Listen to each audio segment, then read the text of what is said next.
नमस्कार जैन। देखिए, भ्रष्टाचारी भ्रष्टाचार को सेलिब्रेट करने की कोशिश कर रहे हैं, लेकिन इसको देश एक्सेप्ट नहीं करेगा।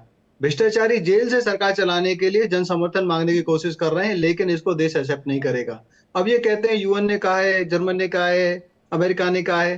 मैं आपको बता दूं वो पत्रकार बंधु कौन है। वो फजल अंसारी है, बांग्लादेश से आता है। और उनसे कुछ दिन पहले जब राहुल गांधी जी यूएस जाते हैं तो मिलते हैं, और हम सब जानते हैं किस तरीके से वो अलग अलग मुद्दों पे भारत के खिलाफ एक माहौल बनाने का काम करता है, परसेप्शन क्रिएट करने का काम करता है। ऐसे व्यक्ति की हेल्प और ऐसे व्यक्ति के इनिशिएटिव पे आम आदमी पार्टी और कांग्रेस खुश हो रही है। होने दो, क्योंकि ये हमेशा से जब देश बदनाम होता है या तो ये खुद देश बदनाम करने की कोशिश करते हैं, या फिर ऐसी एजेंसियों की सहायता लेते हैं, उनके साथ कोलैबोरेशन करते हैं जो देश को बदनाम करने की नहीं कोशिश नहीं, करते हैं। 27 लेकिन दलों भारत का जो के महाजुटान हो रहा है वो 2024 में क्या आपके लिए टेंशन वाली बात है? कोई टेंशन का सबब है, चुनौती है आपके लिए?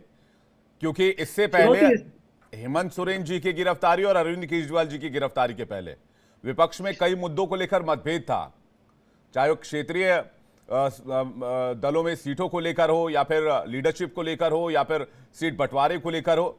लेकिन अब सारे मतभेद दूर हो गए, अब सब एक साथ आ रहे हैं। तो मैं इस पर जवाब जानना चाह रहा हूं आपसे, क्या विवेक आप जी चाहते टेंशन ही थे कि इसलिए ऐसा हो जाए? विवेक जी टेंशन इसलिए नहीं है, और हम इसको बहुत ज्यादा सीरियसली इसलिए नहीं ले रहे। तो ये कोई रोड मैप प्रस्तुत नहीं कर रहे, कोई अल्टरनेटिव प्रस्तुत नहीं कर रहे हैं, देश को आगे ले जाने के लिए कोई विचारधारा प्रस्तुत नहीं कर रहे हैं। ये भ्रष्टाचारियों को बचाने की कोशिश कर रहे हैं, उनको अवमानित करने की कोशिश कर रहे हैं। उनके लिए एक अलग कानून चाहते हैं, उनके लिए एक्सेप्शन चाहते हैं, उनके लिए एक अलग तरीके का ट्रीटमेंट चाहते हैं, जो अब पॉसिबल नहीं है। अब सभी भ्रष्टाचारियों पे अगर कोई व्यक्ति कानून का पालन नहीं करता तो सब पे एक्शन होगा। अब कांग्रेस कहती है हमारे खाते क्यों सील हुए। अरे भाई, अगर आप इनकम टैक्स फाइल रिटर्न नहीं करोगे, एक आम आदमी आदमी अगर इनकम टैक्स फाइल रिटर्न नहीं करता है तो उसको नोटिस आता है और उसको चार्ज देने पड़ते हैं, उसको जी। पेनल्टी देनी पड़ती है। तो आपको क्यों नहीं देनी पड़ेगी? आपके लिए अलग से ट्रीटमेंट क्यों? वैसे ही केजरीवाल जी जो भ्रष्टाचार में लिप्त हैं, उनके दो दो मंत्री जेल में हैं, उनके एमपी जेल में है, वो अब खुद जेल में है और उनको जमानत नहीं मिली। हाईकोर्ट ने भी उनको प्रोटेक्शन देने से मना कर दिया। कोर्ट ने जब देखा कि हाँ ईडी के पास क्रेडिबल एविडेंस है, लिंक हो रहे हैं, डिजिटल डेटा है और लिंकिंग हो रही है, इसीलिए उनको प्रोटेक्शन नहीं दी। अब ये कहते हैं नहीं जी, हम सही हैं, हम पे नहीं नहीं, जबरदस्ती आपने तो कार्रवाई की एक जा लाइन रही में है। जवाब दे पांच दिया, महीने आपने से कहा कि हम कार्रवाई की इनको आप पे। सीरियसली ले ही नहीं रहे हैं। लोग नहीं ले रहे हैं, क्योंकि ये भ्रष्टाचारियों का ठीक है, एक जमघट है, और भ्रष्टाचारियों का जमघट दीपक रंजन जी के पास भ्रष्टाचार जा रहा को हूं, उसके बाद सेलिब्रेट विक्रम जी कर आपके रहा और है। संजय और राणा जी के बाद मैं भ्रष्टाचार आपके को पास आऊंगा। आज भारत एक्सेप्ट नहीं करता, ना जी ही कोई भारतीय एक्सेप्ट करता। जी। दीपक रंजन जी, ये थोड़ा सा अटपटा सा नहीं लगेगा कि जो आम आदमी पार्टी कांग्रेस का विरोध करती रही, दिल्ली में दोनों एक दूसरे के खिलाफ चुनाव लड़ते रहे, शीला दीक्षित के बाद आम आदमी पार्टी सत्ता में आई और दोनों ने एक दूसरे के खिलाफ लड़ा, दोनों पार्टियां एक मंच पर होंगी। समाजवादी पार्टी और कांग्रेस के बीच जो मतभेद थे वो खत्म हो गए, वो दोनों पार्टियां एक मंच पर होंगी। टीएमसी कांग्रेस के बीच के सारे मतभेद खत्म हो जाएंगे, दोनों पार्टियां एक मंच पर होंगी। यानी अपोजिट विचारधारा वाली पार्टियां एक मंच पर आकर अपनी बात समझाने की कोशिश करेगी, तो क्या इंपैक्ट जाएगा इससे? देखिए विवेक जी, ये बिल्कुल सही है कि आपके इस शो का नाम बहुत अच्छा है। सबका हिसाब होगा, बिल्कुल सबका हिसाब होगा, इसमें कोई दो राय नहीं, सबका हिसाब होगा। देखिए पहले जो जब चुनाव होते हैं तो थाने और चौकी जो है वो किस तरह के 107-16 का बेजा इस्तेमाल करके जो विपक्ष के राजनीतिक दल होते हैं उनके ऊपर 107-16 का जो जिस तरीके से नोटिस सर्व होता है, और ये कहा जाता है कि आप चुनाव में जो है आप निकलना नहीं, आप बूथ पर दिखना नहीं, आप प्रचार करते हुए कहीं अपने क्षेत्र में दिख मत जाना। उसी तरीके से आज की तारीख में भारतीय जनता पार्टी की सरकार जो है ईडी और सीबीआई का जिस तरीके से इस्तेमाल कर रही है, अरे इन्होंने तो ईडी और सीबीआई की गर्मा भी इन्होंने गिरा दी है। और रहा सवाल देखिए विपक्षी एकता का, विपक्षी एकजुटता का, आज की तारीख में विपक्ष जो एकजुट हो रहा है वो देश को बचाने के लिए एकजुट हो रहा है, वो संविधान को बचाने के लिए एकजुट हो रहा है, वो लोकतंत्र को बचाने के लिए एकजुट हो रहा है, वो किसानों की आवाज बनकर के एकजुट हो रहा है, वो खिलाड़ी बहन बेटियों की आवाज उठाने के लिए एकजुट हो रहा है, देश की आवाज बनने के लिए एकजुट हो रहा है। आज की तारीख में लाइक माइंड के सारे लोग कल वहां पे इकट्ठा होंगे, जिसका कवरेज आप लोग करेंगे और आपको दिख जाएगा। ये ऐसा नहीं कि किसी को अपनी वजूद बचाने की कोई जरूरत है या किसी का वजूद खतरे में या हम अपना वजूद बचाना चाह रहे हैं। लेकिन साथ ही साथ ये भी सही है कि भारतीय जनता पार्टी के प्रवक्ता से आपको पूछना चाहिए कि किस तरीके से कांग्रेस ने क्या कहा, सपा ने क्या कहा, आपसे क्या हुआ। अरे ओम प्रकाश राजभर जी को तो आपने मंत्री बना दिया। ओम प्रकाश राजभर जी ने पानी भर पी के बोरा भर भर करके गाली दी थी। उन गालियों को मैं आपके सम्मानित चैनल पर मैं कह भी नहीं सकता। नीतीश कुमार जी का डीएनए टेस्ट कराने की बात कही थी अमित शाह जी ने। देखिए, ये भूल जाते डीएनए हैं टेस्ट कराने से बड़ी गाली कोई हो एक नहीं एक करके, एक एक करके, सकती। खेमचंद जी एक एक करके। मैं इनका जवाब दे दूं, क्योंकि नहीं, नहीं, आप पूरा बताओ ना होने ओम दीजिए, फिर प्रकाश मैं आ रहा हूं आप आपके एक मेरे पास विक्रम जी और संजय राणा जी दोनों वेट कर रहे हैं, एक सेकंड रुक जाइएगा। अरे भाई आप दीपक की बात पूरी कीजिए। देखिए विवेक जी, विवेक जी इन्होंने ही कहा कि मोदी है तो सब मोदी है, सब पर भारी है। अरे मोदी सब पर भारी है तो छोटे छोटे दलों को लेने की इनको क्या मजबूरी आ गई? ओम प्रकाश राजभर जी उनको गालियां पानी पी के दिया था या नहीं दिया था? नीतीश कुमार जी का डीएनए टेस्ट कराने के बाद इन्होंने कही थी या नहीं कही थी? आज उनके साथ ये क्यों गलबैया कर रहे हैं? ओम प्रकाश राजभर जी के लड़के को उन्होंने टिकट तक दे दिया, उसका उनको अपने मंत्रिमंडल में शामिल कर लिया। ऐसी कौन सी मजबूरी है इनकी? तो आप ये सवाल आप इनसे भी पूछिए कि जब तुमको इतनी पानी पी के गाली दी थी, इतने गलत अल्फाजों का इस्तेमाल किया था, किसी को मंदिर भेजने की बात की थी, किसी को कहा था देश के प्रधानमंत्री सबसे बड़े झूठे हैं, दूसरे नंबर के झूठे उत्तर प्रदेश के मुख्यमंत्री जी हैं, तो क्यों उनके साथ जो है इन्होंने अलायंस कर लिया? क्यों उनका अपना अलायंस पार्टनर बना लिया? है कोई जवाब इनके पास? ठीक है, मैं इसका जवाब लूं, लेकिन पहले विक्रम जी और संजय जी आपके पास आ रहा हूं, लेकिन विक्रम जी के पास पहले जा रहा हूं। विक्रम जी, वही सवाल आपके लिए भी है।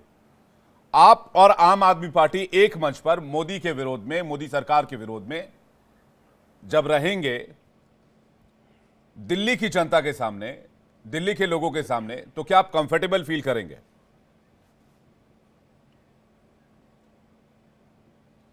देखिए, बहुत अच्छी बात आपने पूछी है विवेक भाई। मैं ये बोलना चाहता हूं, जिस प्रकार से प्रधानमंत्री जी ने देश से जो वादे किए, आज भी वो गारंटी दे रहे हैं। हंसी आती है मुझे कि वो आज भी गारंटी देने की बात करते हैं, 2047 तक का प्लान बताने की बात करते हैं। 2014 में जो उन्होंने गारंटी देने की बात की थी, बहुत हुआ नारी पे अत्याचार, धोखा है ना महिलाओं के साथ, झूठ बोला। उन्होंने कहा बहुत हुई महंगाई की मार, अब की बार मोदी सरकार, झूठ बोला ना देश की जनता से। बहुत 2 करोड़ रोजगार देने की बात करी युवाओं से, झूठ बोला युवाओं से। उन्होंने कहा 2022 तक सबका पक्का घर होगा, 2024 चल रहा है। हर घर में नल होगा, नल में जल होगा, ऐसा कब होगा? मोदी जी ने कहा कि किसानों की आय दुगनी कर दूंगा, झूठ बोला किसानों से। रोज 30 आदमी, हमारे देश के अंदर 25 से 30 किसान डेली आत्महत्या करते हैं, भूख की वजह से, कमाई उनकी नहीं है, कर्जे की वजह से। कर्जा माफ होता है अडानी अंबानी जैसे बड़े व्यापारियों का। मनमोहन सिंह जी ने कर्जा माफ किया किसानों का। मैं तो ये मानता हूं कांग्रेस पार्टी इन मुद्दों पर अकेले चुनौती दे सकती है, राष्ट्रीय पार्टी है, बड़ी पार्टी है, आपके पास अच्छे नेताओं की कोई कमी नहीं है, तो फिर आपको उन दलों की क्यों आवश्यकता है जिनके आप ही खिलाफ थे, जिनके खिलाफ करप्शन के चार्जेस हैं? उन दलों की आवश्यकता क्यों, उन नेताओं की आवश्यकता क्यों है आपको? मैं बताना चाहता हूं जी, बोलिए ना। मैं बताना चाहता हूं, जब प्रधानमंत्री जी मंच के पटल से कहते हैं कि 70,000 करोड़ का घोटालेबाज अजीत पवार, और आज वो प्रधानमंत्री जी की गोद में बैठ करके उप मुख्यमंत्री का पद संभाल रहा है। नहीं, अजीत पवार जी के साथ तो आप भी सरकार चला रहे थे ना, महाराष्ट्र में महाविकास अघाड़ी। अजीत पवार जी के साथ तो आप भी थे। मैंने आपसे कहा प्रधानमंत्री जी ने हमारे साथ सरकार चल रही। अच्छा सुनिए ना विवेक भाई, प्लीज आप मुझे मेरी बात पूरी कर लीजिए। हाँ। प्रधानमंत्री जी हमारे साथ सरकार चलाते समय बोला संजय जी को स्क्रीन पर लेकर आइएगा कि ये वही अजीत पवार है जो 70,000 करोड़ का घोटालेबाज है जी। आप मेरी बात सुनिए, अजीत पवार को प्रधानमंत्री जी ने हमारी सरकार के समय बोला, और जब वो आपके समर्थन में आके खड़ा हो गया तो वो दूध का धुला हो गया जी। तो प्रधानमंत्री जी देश की जनता से सिर्फ और सिर्फ झूठ बोलने के सिवा कोई काम नहीं करते हैं। स्क्रीन पर लेकर आइए जी। लेकिन विक्रम, मैं कहता हूं शर्म आनी चाहिए देश के प्रधानमंत्री जी को। एक चोर होता है वो साहूकार को ठगता है, लेकिन एक प्रधानमंत्री एक देश का नेता होता है जो जनसेवक होता है, वो देश की जनता को ठगता है। यही सवाल दिल्ली की जनता, अगर कांग्रेस देश की जनता को ठगना, जिस पार्टी पर 100 करोड़ के करप्शन का आरोप लगाया, प्रेस कॉन्फ्रेंस करके एलिगेशन लगाया, आप आज उस पार्टी के साथ एक मंच को साझा कर रहे हैं, तो आप दिल्ली की जनता को क्या जवाब देंगे? बिल्कुल, मैं इस सवाल पर आना चाह रहा हूं, उसके संजय जी आपके पास जा रहा हूं। निश्चित तौर पे हमने निश्चित तौर पे विवेक भाई हमने उस मुद्दे को जोर शोर से उठाया था, लेकिन हमने उस मुद्दे पे यह भी कहा था कि जब इनकी ट्रांसफर पोस्टिंग की फाइलों को रोक दिया जाता है, जब इनकी विदेश जाने की फाइलों को रोक दिया जाता है, आपके चैनल पे ही मैं ये सुन चुका हूं कि केंद्र सरकार के पास ज्यादा शक्ति है, उपराज्यपाल के पास ज्यादा शक्ति है, दिल्ली सरकार से ज्यादा शक्ति केंद्र सरकार के पास है, उपराज्यपाल साहब के पास है। तो उपराज्यपाल साहब जब इनकी ट्रांसफर पोस्टिंग की फाइल को रोकते हैं, जब उपराज्यपाल साहब इनकी विदेश जाने की फाइल को रोकते हैं, तो उन्होंने लिखकर पॉलिसी को क्यों नहीं रोका? जांच का घेरा उनके ऊपर भी आना चाहिए। संजय राणा जी, उपराज्यपाल साहब जांच भी करके बताएं। विक्रम जी आ रहा हूं आपके पास। संजय राणा जी, क्या विपक्ष ने इस आपदा को अवसर में तब्दील किया है? ये सवाल तीसरी बार इसलिए पूछ रहा हूं, दर्शकों को कहीं ये ना लग रहा हो कि क्वेश्चन बार बार रिपीट क्यों हो रहा है। 27 दल एक मंच पर आ रहे हैं। इससे पहले ऐसा शायद मुमकिन तब हुआ था जब नीतीश कुमार इंडिया गठबंधन के संयोजक हुआ करते थे और पटना में उन्होंने सभी दलों को आमंत्रित किया था और उसके बाद मुंबई में एक महाजुटान देखने को मिला था। तो मुंबई की वो तस्वीरें मेरे जहन में रिकॉल हो रही हैं। लेकिन देश की राजधानी दिल्ली में 27 पार्टियों का, इंक्लूडिंग जम्मू कश्मीर से लेकर पार्टी से लेकर वहां दक्षिण की पार्टियां तक शामिल हो रही हैं। Vivek ji, good evening and good evening fellow friends. देखिए, ऐसा है कि आपने एक चीज का शायद ध्यान रखना भूल गए। 2018 में ऐसे बेंगलोर में भी सब लोगों ने गलवैया की थी और ऐसे ही हाथ उड़ा खड़े थे जहां पे मायावती जी भी थी। आप तो मायावती जी नहीं आ रही हैं। अभी हमारे मित्र जो कांग्रेस के प्रवक्ता बोल रहे थे, बहुत अच्छी बात इन्होंने बोली कि इन्होंने मुद्दा उठाया था। देखिए, ऐसा होता है जब आदमी अपाहिज हो जाता है तो उसको बैसाखी की सहारे की जरूरत होती है। तो कांग्रेस यहाँ पे अपाहिज पार्टी की तरह हो गई है। तो उसको जो डूबते को क्या तिनके का सहारा होता है, तो उसको क्या चाहिए, इस आपदा में मौका ढूंढ रही है, अवसर ढूंढ रही है कि चलो इसी सहारे अपनी नैया पार कर लेंगे। नंबर 1। नंबर 2, हमारे मित्र ने बोला कि महंगाई बढ़ गई। भैया 2-3 आंकड़े रख दे तो 30 सेकंड में अपनी बात खत्म कर दूंगा। 74 रुपए पेट्रोल था, 72 रुपए छोड़ के गए थे, 105% वृद्धि हुई थी, आज 34% है। आटा 7 रुपए था, 28 रुपए का हो गया था। आप समझ लो कितने % बढ़ गया है। ये दूसरा हो गया। गैस सिलेंडर आपके जमाने में 1241 रुपए का नॉन सब्सिडी वाला था, आज 900 रुपए का है। और रेणुका चौधरी का बयान भी सुन लीजिएगा, बोली थी क्या 900 रुपए का सिलेंडर नहीं खरीद सकते हो, तो आंकड़े लेके बैठा चाहिए। जहां तक किसानों की बात होती आई की भी बता देता हूं भैया, 2014 में वीट का एमएसपी प्राइस 1400 रुपए था, आज है 2250 रुपए। तो जरा पढ़ के आया करिए, आएंगे डिबेट में तो आराम रहेगा। एक ही चीज को बार बार बोलने से होता नहीं। देखिए, जहां तक आपने बोला आपदा में अवसर, देखिए ऐसा चोर मौसेरे भाई, आप ऐसा करो, सब लोग मिलकर एक ड्राइंग रूम में बैठ जाओ और कॉफी चेयर पे या चेयर्स करने बैठ जाओ। उससे क्या जनता आप पे विश्वास करेगी? आपके पास मुद्दे क्या है ये बताइए। आप बोलते हो कि मेरे ऊपर कार्रवाई क्यों करें? भाई आपने भ्रष्टाचार क्यों किया? अगर भ्रष्टाचारी नहीं हो तो आप कोर्ट रूम में स्पीच क्यों दे रहे थे? जिरा जो करता हो संजय राणा जी के साथ सिद्धार्थ जी को स्क्रीन पर लाइए। संजय राणा जी, जवाब पूरा कीजिए आप अपना। भाई कोर्ट रूम में जिरा होती है, कोर्ट रूम में बयानबाजी नहीं होती है, लेकिन यहाँ पे बयानवीर है। वो तो बयानवीर बड़े बड़े बयान दे रहे हैं। कोर्ट में हाई कोर्ट ने रिजेक्ट कर दिया। भाई मुझे एक बात बेल के लिए डाला था, उसको रिजेक्ट कर दिया। संजय जी, मुझे एक बात, मैं आ रहा हूं खेमचंद जी आपके पास। संजय जी, मुझे एक बात बताइए ना, 6000 केस लगभग मनी लॉन्ड्रिंग के खिलाफ कानून आने के बाद। एक मिनट, एक प्रश्न करना चाहता हूँ। प्रश्न का आंसर विवेक भाई, एक प्रश्न करना चाहता हूँ। पूछिए विक्रम जी, बोलिए। एक सवाल मैं पूछना चाहता हूं। मैं ये पूछना चाहता हूं, अभी भाई साहब ने मुझे बड़े अच्छे से आंकड़े बताने की बात की, संजय राणा जी ने। शायद संजय राणा जी आपकी मेमोरी थोड़ी कमजोर है, उन्हीं आंकड़ों को प्रधानमंत्री जी ने गलत बताया था कि ये बहुत महंगाई है। तो प्रधानमंत्री जी दाम घटाने के लिए आए थे या बढ़ाने? मेरी सरकार में बढ़े थे। अरे तो इसका आंसर दे देता हूं, आंसर दे देता हूं। आप किस लिए आंसर दे देता हूं, सुन तो लो, आंसर दे देता हूं। अरे आंसर दे देता हूं। अरे मान्यवर सुन लो, बगले में झांकना, बगले में झांकना, अभी आंसर लो।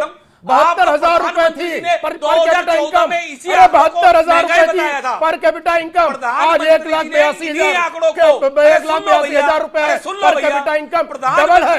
महंगाई कितनी है? महंगाई पे भी आंसर देता हूं भाई। इन्फ्लेशन, फूड इन्फ्लेशन आज के दिन में 5.68% है और आपका एवरेज फूड इन्फ्लेशन 8.9% था। भैया आप आंकड़ों से मेरे साथ मत खेलिए। ठीक है, देखिए आंकड़ों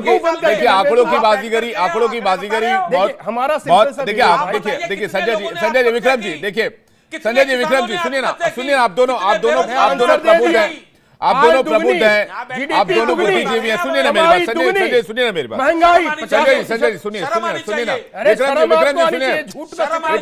ना, विक्रम जी सुनिए। देखिए, पर्सनल नहीं होते हैं, पर्सनल होने से क्या डिबेट का वक्त जाया होगा और दर्शकों का भी टाइम थोड़ा सा जाया होता है, तो मैं उस फेवर में कभी रहता नहीं हूं।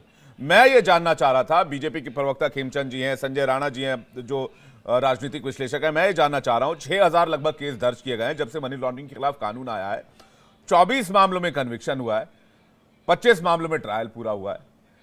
तो अगर ये कहा जाए कि सिर्फ केस रजिस्टर करने के लिए ईडी है, भाई 6000 में सिर्फ 24 मामलों में कन्विक्शन और 25 मामलों में ट्रायल पूरा हुआ है। संजय जी, देखिए ऐसा है, 6000 केस रजिस्टर्ड है। आपको पता है कि लालू प्रसाद जी का केस कब रजिस्टर्ड हुआ था? आज से 20 साल पहले। कन्विक्ट कब हुए थे? कुछ साल पहले। तो देखिए, केस रजिस्टर्ड होना, ट्रायल चलना और ट्रायल के बाद सजा होने में प्रोसेस में टाइम लगता है। आपको ही पता होगा कि मुख्तार अंसारी दुनिया में नहीं रहे, 2005 में उनको जेल भेजा गया जिस केस में, उनको अभी जाकर के केस में उनको उनके ऊपर केस रजिस्टर्ड हुआ था पहले और जाके कन्विक्ट अभी हुए थे। तो हमारा जो केस होता है लंबा चलता है। विक्रम लोहिया जी एक सेकंड, सिद्धार्थ जी को लेकर आई स्क्रीन पर जी, सिद्धार्थ जी को लेकर आई। सिद्धार्थ जी, विक्रम जी आ रहा हूं मैं आपके पास, वापस आऊंगा। देखिए केस रजिस्टर्ड होते हैं, उसमें प्रोसेस होता है, उसके बाद कन्विक्ट होता है, ट्रायल होता है। अपने लॉ अपना पता है कि आपका जो जुडिशरी सिस्टम है इसमें टाइम लगता है। जहां तक बात हो रही थी कि कल की जो आम आदमी पार्टी की, भैया हमारी भाभी जी कल व्हाट्सएप नंबर रिलीज की थी कि अपने भाई के लिए संदेश भेजे, व्हाट्सएप नंबर बंद हो गया। क्यों बंद हो गया? क्योंकि आपके पास जो संदेश आने थे वो संदेश गलत आने लगे। आप तो उम्मीद कर रहे थे किसी और का। परिवारवाद का सबसे ज्यादा विरोध करने वाली हमारे आम आदमी पार्टी है और उन्हीं को अपनी पत्नी को आगे कर रहे हैं। भाई हम कहते हैं हमारे प्रवक्ता जो बैठे हुए यहाँ पे आम आदमी पार्टी के सिद्धार्थ शर्मा जी, इनके अंदर क्या योग्यता की कमी है? ये क्यों नहीं अध्यक्ष बन सकते, उप मुख्यमंत्री बन सकते हैं, मुख्यमंत्री बन सकते हैं? मैं तो शुभकामनाएं देता हूं। हम तो बोलते हर आतिशी जी क्यों नहीं बन सकती, सिद्धार्थ सौरभ भारद्वाज जी क्यों नहीं बन सकते? पत्नी ही क्यों आकर के उस आसन पे बैठ करके वो दे रही है? नहीं होना चाहिए। लोकतंत्र में हर आदमी दावा कर सकता है और मैं तो दावा नहीं, मैं तो सिद्धार्थ भाई को बनना चाहिए। संजय जी, मैं भी एनकरेज करूंगा कि वो भी दावा कर दे कि भाई वो दिल्ली को अच्छे से चला सकते हैं। बिल्कुल चला सकते हैं, योग्य व्यक्ति है वो। लेकिन सिद्धार्थ जी एक बात बताइए, आप कहते हैं भाई पूरा विपक्ष कार्रवाई के घेरे में। अरे भाई विपक्ष कार्रवाई के घेरे में कैसे? अगर हेमंत जी पे मामला चल रहा है या अरविंद केजरीवाल जी ट्रायल का सामना कर रहे हैं, आप तो कह रहे हैं ट्रायल शुरू भी नहीं हुआ है। बाकी सारे नेताओं पर तो कहीं कोई दिक्कत नहीं, वो तो आराम से इलेक्शन में प्रचार कर रहे हैं। 27 दलों के बड़े बड़े नेता आपने बुला रखे हैं। कल विपक्ष दिल्ली की रामलीला मैदान में एकजुट हो रहा है, लेकिन संविधान खतरे में। विपक्ष रामलीला मैदान से केंद्र सरकार की आलोचना करेगा, सवाल उठाएगा, जो कि जायज है। विपक्ष को सरकार की आलोचना करनी चाहिए, सवाल उठाने चाहिए, जायज बात, अच्छी बात है।